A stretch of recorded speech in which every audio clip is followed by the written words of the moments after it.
Oi, pessoal. Vamos lá, né? Mais uma videoaula.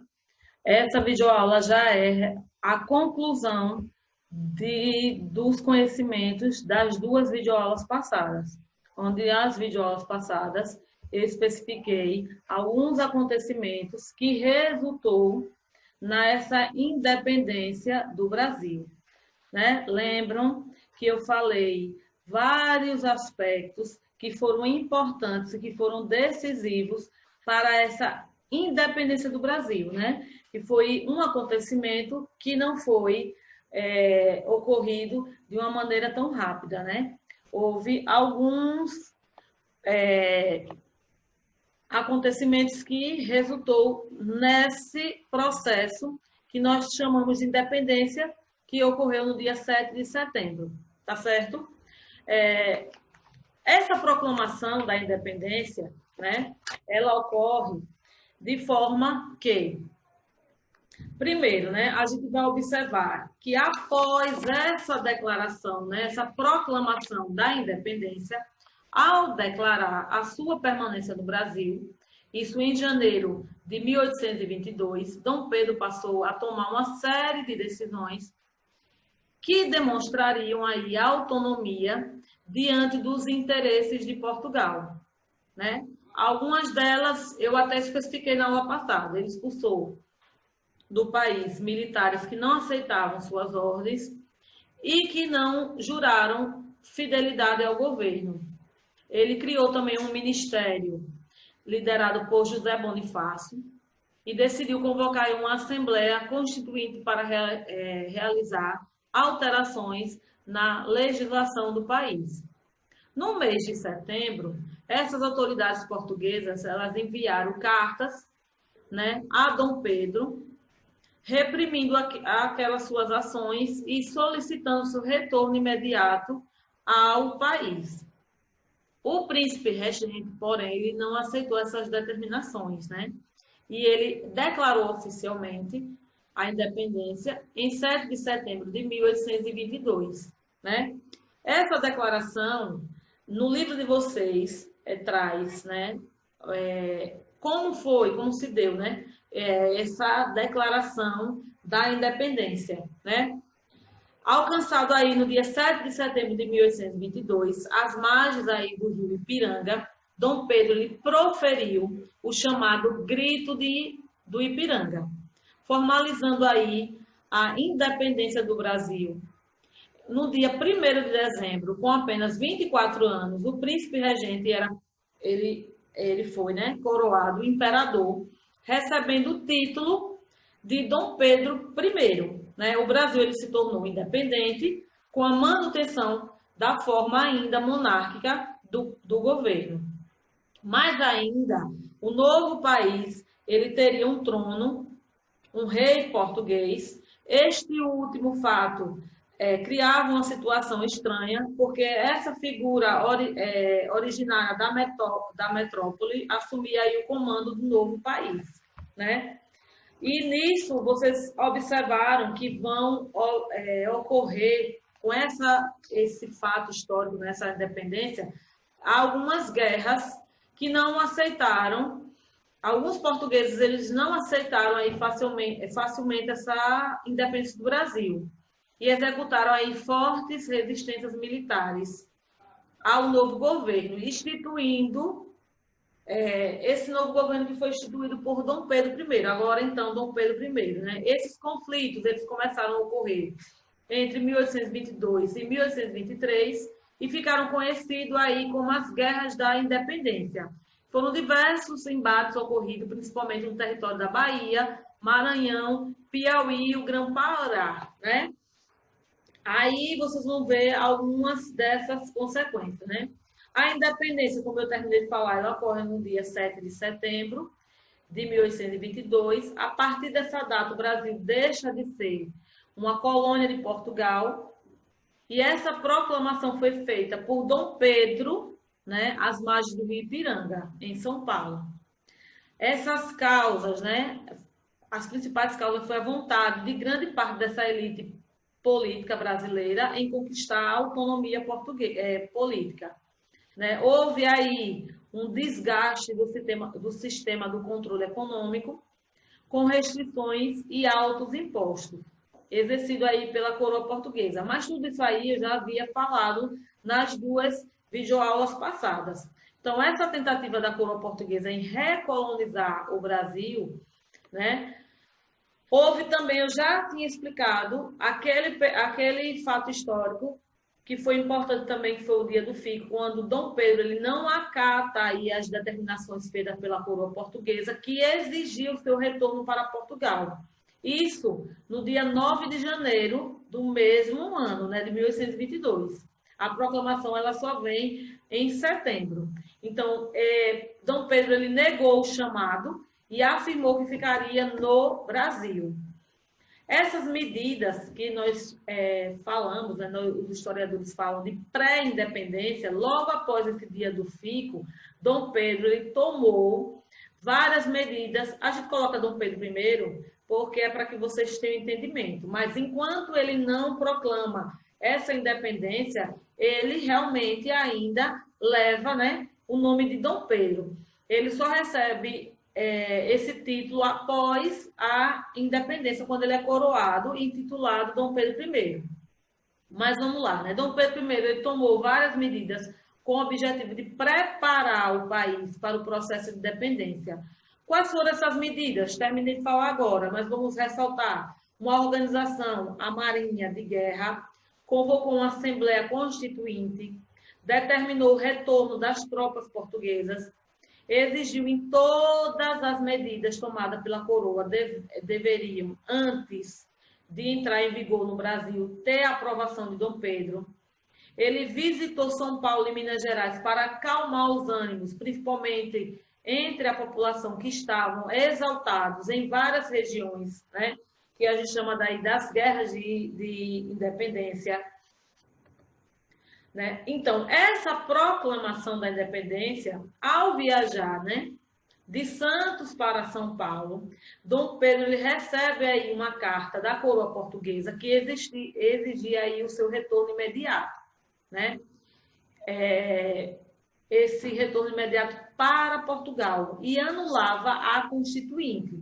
Diante dessa situação, Dom Pedro deu seu famoso grito, né, às margens do rio Ipiranga, né?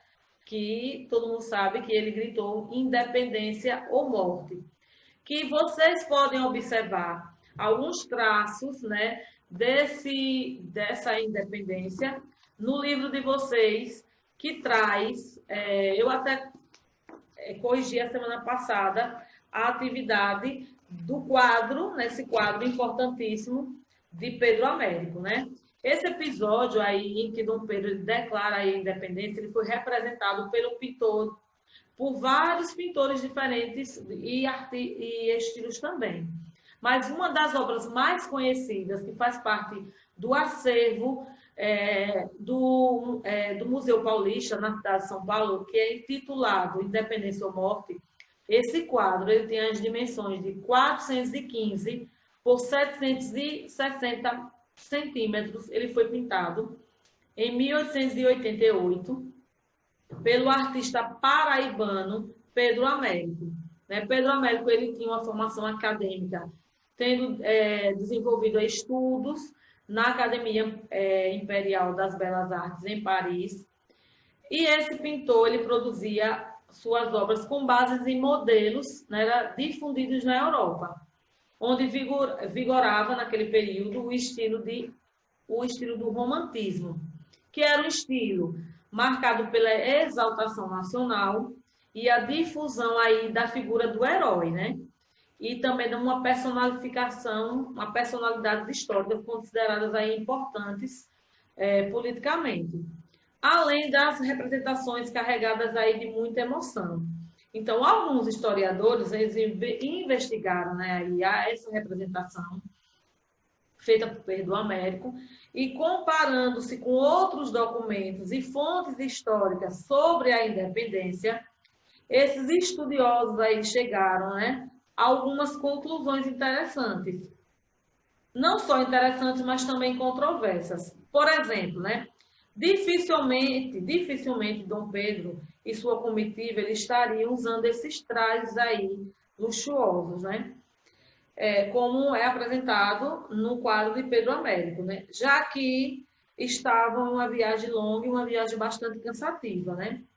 Também não se sabe ao certo se Dom Pedro realmente estaria carregando uma espada naquele momento, ou se Dom Pedro, porque não foram encontradas fontes que afirmavam que ele carregava uma carta ou um chapéu.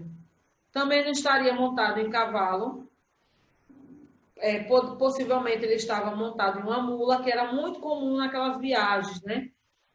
E viagens como aquelas, né? Então, ao analisarmos, né, essa fonte histórica, é bastante importante verificar a importância e como eram feitos essas obras, né, naquele período.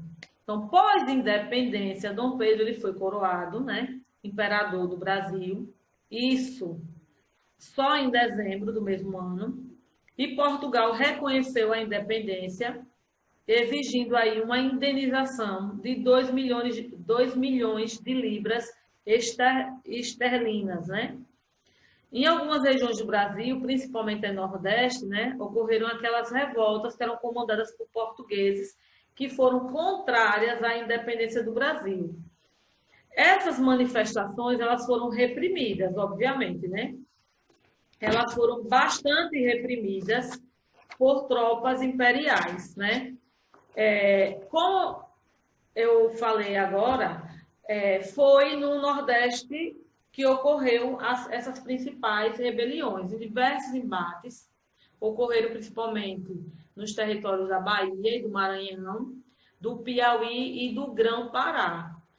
Essas tropas portuguesas, elas enfrentaram forças e essas forças eram em defesa da independência, né, que ainda estavam sendo configuradas. Dom Pedro I ele teve que fazer alguns investimentos para enfrentar Portugal, comprando aí navios de guerra e além de contratar também mercenários europeus para comandar essas tropas. Já na Bahia, os portugueses eles efetivaram uma forte resistência à independência. Em 1122 ainda, antes mesmo da oficialização de Dom Pedro I, o general Madeira de Melo, ele foi enviado à região baiana para exercer aí um controle sobre a província. A sua nomeação, porém, não gerou muita satisfação, muita insatisfação entre a elite.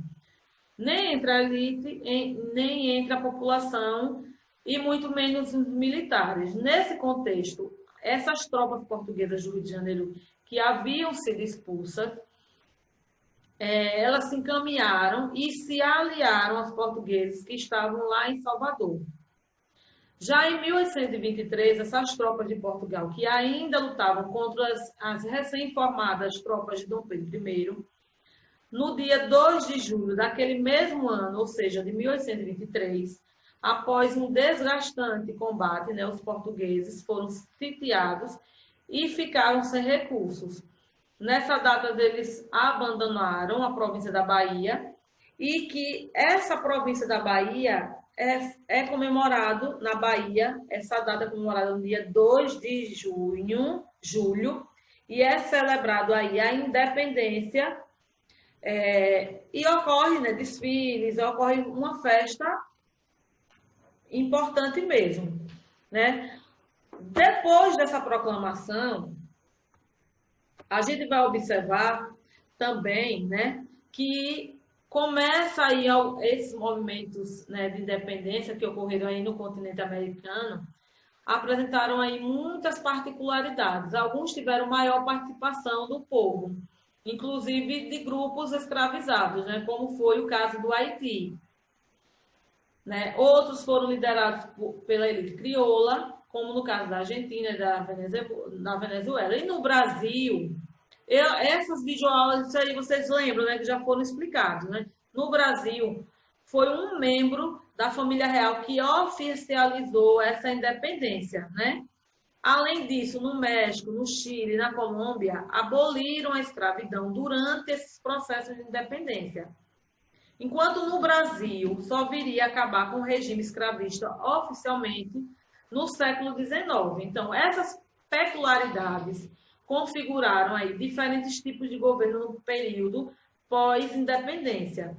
Essa maioria aí dos países da América Espanhola, ela adotou formas republicanas de governo, no quais essas elites crioulas elas pudessem exercer um poder político, enquanto no Brasil, né, aderiram aí um regime monárquico, uma vez que Dom Pedro ele declarou a sua emancipação, né?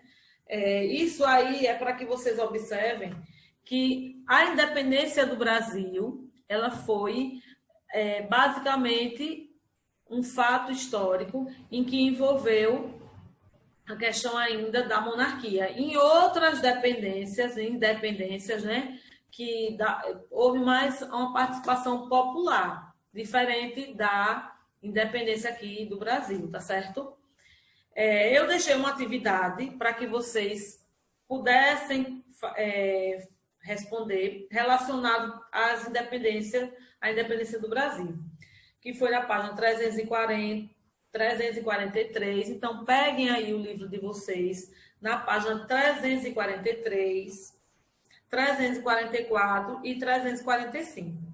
Na página 343, vocês teriam que responder, na verdade aqui, o que é uma monarquia e citar elementos da imagem em sua resposta. Essa imagem aqui é uma imagem de Dom Pedro I, o óleo sobre tela, né? Em que a monarquia, vocês sabem, é um modelo de governo em que o poder é concentrado nas mãos de um líder, né? Normalmente pertencente aí à nobreza, como foi no caso de Dom Pedro, né? que é o representante aí, que está representado aí na imagem, né? A monarquia, o poder é assumido um caráter hereditário e vitalício, ou seja, laços familiares, e é para a vida toda, né? Dependente da situação que ocorra, a pessoa que sucede, ela sabe que ela só sairá do trono. Tem episódios que saem por outros fatos, né? Outros fatores, mas sempre vai estar nas mãos na mão dos seus familiares, né? É uma herança familiar. Na página 344, a primeira questão, leia o texto a seguir sobre o processo de independência do Brasil. Depois realize as atividades que seguem. Quando da emancipação política, né? Isso do país em 1822, o Brasil ele se comportava uma das maiores populações escravas das Américas.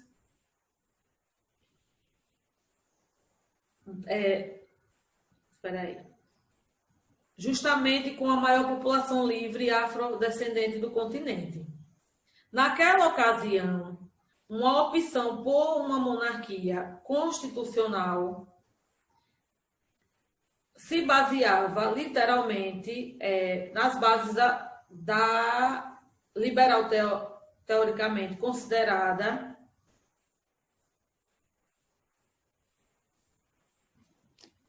considerava todos os homens cidadãos livres e iguais. Apesar disso, a instituição da escravidão permaneceu inalterada.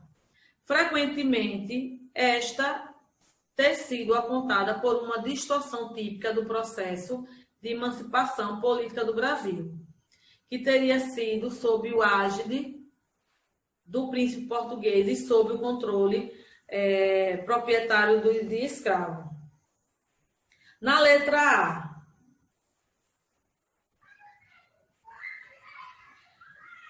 observe o trecho em destaque no texto. A que acontecimento histórico ela se refere e assinala a resposta correta. Então, obviamente está falando da proclamação da independência. Então, onde tiver a proclamação da independência, vocês marquem um X. Na letra B, qual é o posicionamento da autora do texto em relação à independência do Brasil. Então, a autora, ela afirma que, mesmo sendo instituída uma monarquia com a base liberal, a maior parte das pessoas escravizadas não foram consideradas cidadãos livres e iguais, né? Já que se manteve aí a mão de obra escrava. Na letra C, para a autora, que setores sociais lideraram o processo de independência do Brasil? Então, o príncipe português, né, Dom Pedro, e os proprietários de escravo.